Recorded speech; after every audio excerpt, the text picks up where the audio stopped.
مضمون نویسی، عنوان حضور اقدس صلی اللہ تعالی علیہ وسلم کے اخلاق و عادات۔ خالق کائنات انسان کو وحشت و بربریت کی پرخطر راہوں اور کفر و ضلالت کے گھٹا ٹوپ اندھیروں سے نکالنے کے لیے کچھ محبوب ہستیوں کو مبعوث مقرر فرماتا رہا تاکہ وہ انسان کو انسانیت کا درس دے سکے، آپس میں اخوت و محبت کا چراغ جلا کر اپنے پیدا کرنے والے معبود حقیقی سے بچھڑے بندوں کو قریب کر سکے۔ چنانچہ خدا کا دستور رہا ہے کہ جب بھی اس نے کسی پیغمبر کو بھیجا تو اسے گمراہوں کو راہ راست پر لانے کے لیے کچھ نہ کچھ ایسے عاجز کن انسانی عقل سے بعید دلائل و معجزات عطا کیے تاکہ انسان ان کی طرف متوجہ ہو جائے، ان کی باتوں کو سننے لگے اور ان کے پیغام کو قبول کر کے عہد کرے کہ ماضی سے ہٹ کر حال و مستقبل کو سنوار سکے۔ لہذا جب بنی اسرائیل میں موسیٰ علیہ السلام کو مبعوث فرمایا تو فن سحر میں وہ کمال و معجزہ عطا فرمایا کہ بڑے بڑے جادوگروں کو شکست دے کر محو حیرت کر دیا، جس سے متاثر ہو کر وہ ایمان لانے پر مجبور ہو گئے۔ عزیز طلباء و طالبات، ساتھیوں، مشرق سے مغرب تک، شمال سے جنوب تک، آسمان سے زمین تک، ازل سے ابد تک ڈھونڈتے جائیں، کہیں بھی آپ کو ایسی شخصیت نظر نہ آئیں گی۔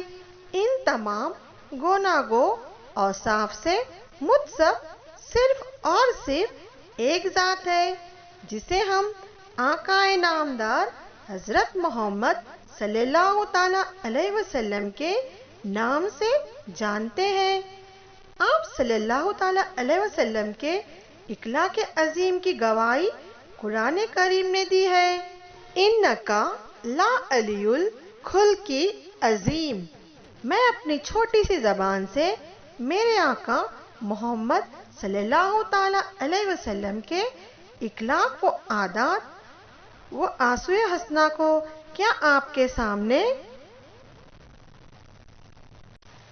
پیش کروں، جبکہ بڑے بڑے صحابہ اکرام، علماء و اہل قلم حضرات نے تھک کر یہ کہہ دیا، کیا نور کی بارش ہوتی ہے اللہ غنی لکھتے لکھتے، 100 راتیں کاش گزر جائے ایک نعت نبی لکھتے لکھتے۔ کیا نور کی بارش ہوتی ہے اللہ غنی لکھتے لکھتے، 100 راتیں کاش گزر جائے ایک نعت نبی لکھتے لکھتے۔ چلتا ہی رہا صدیوں کا قلم، پورے نہ ہوئے ابواب کرم، دریاؤں کا پانی سوکھ گیا اوصاف نبی لکھتے لکھتے۔ حضور صلی اللہ تعالی علیہ وسلم کا اخلاق حسنہ۔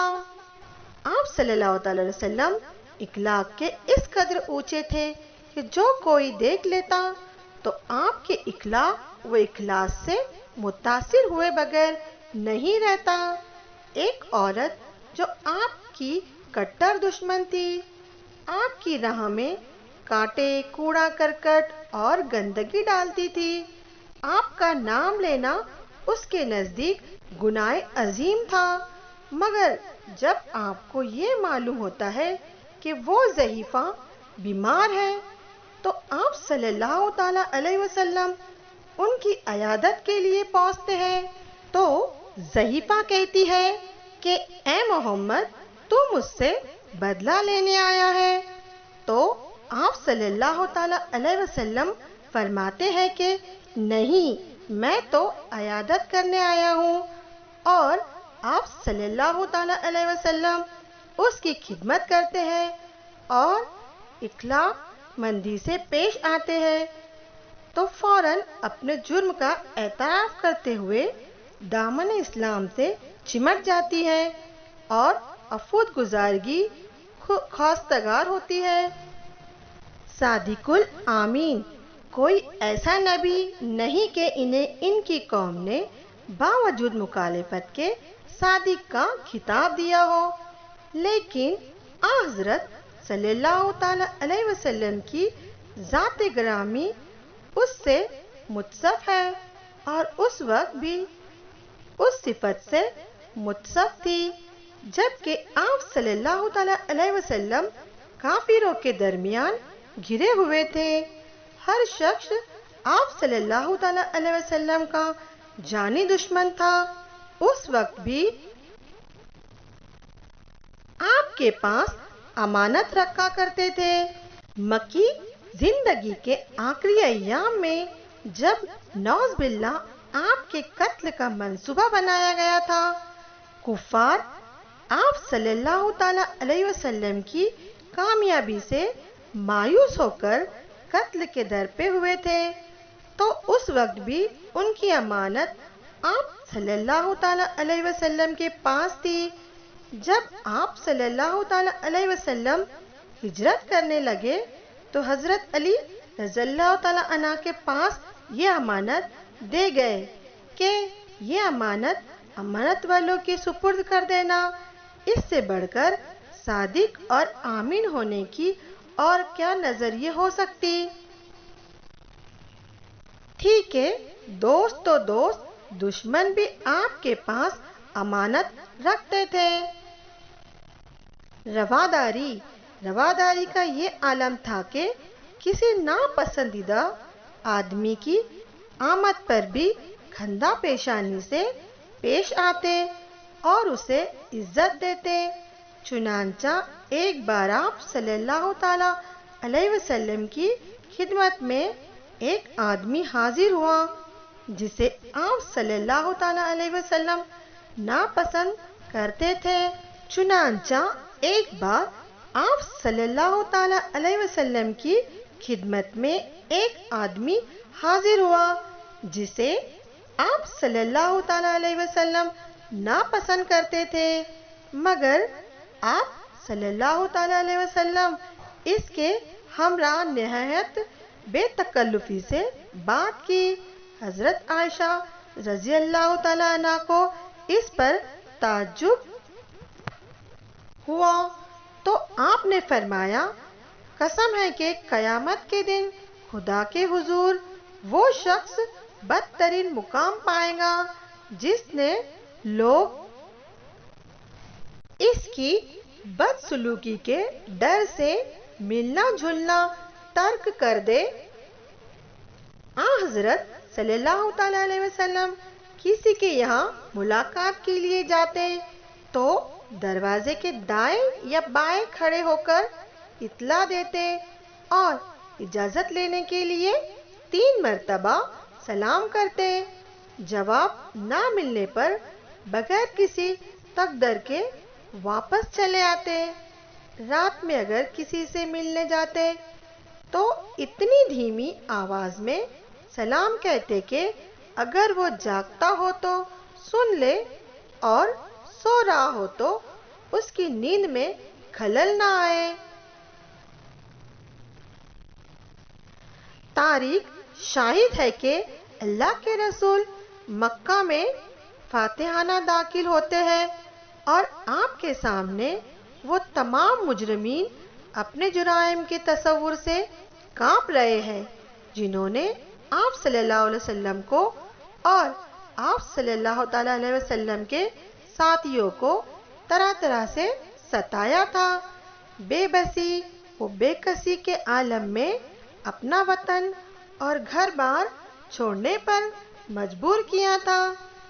ایک ایک جرم کا تصور آپ صلی اللہ تعالی علیہ وسلم کے دشمنوں کو یاد آ رہا تھا اور سوچ رہے تھے کہ آج ہمیں کسی طرح بھی بخشا نہیں جائے گا، مگر اللہ کے رسول صلی اللہ تعالی علیہ وسلم تو انتقام لینے کے بجائے ان کو معاف کر دیتے ہیں اور فرماتے ہیں، ترجمہ: آج تم پر کوئی گرفت نہیں، تم لوگ جہاں چاہو جا سکتے ہو، تم آزاد ہو۔ نبی کریم صلی اللہ تعالی علیہ وسلم کے اخلاق و عادات کو صفحہ کرتاس پر بکھیرنا ناممکن ہے۔ ایک مرتبہ چند صحابہ حضرت عائشہ رضی اللہ تعالی عنہا کی خدمت میں حاضر ہوئے اور عرض کیا کہ یا ام المومنین، حضور اکرم صلی اللہ تعالی علیہ وسلم کے اخلاق و عادات بیان کیجیے۔ حضرت عائشہ رضی اللہ تعالی عنہا فرماتی ہے کہ کیا آپ نے قرآن نہیں پڑھا؟ قرآن الفاظ و عبارت ہے اور محمد رسول صلی اللہ تعالی علیہ وسلم کی سیرت اس کی عملی تفسیر ہے۔ نبی کا اسوہ حسنہ ہمیں یہ درس دیتا ہے ہماری زندگی قرآن کی تفسیر ہو جائے۔ آمین۔ شکریہ۔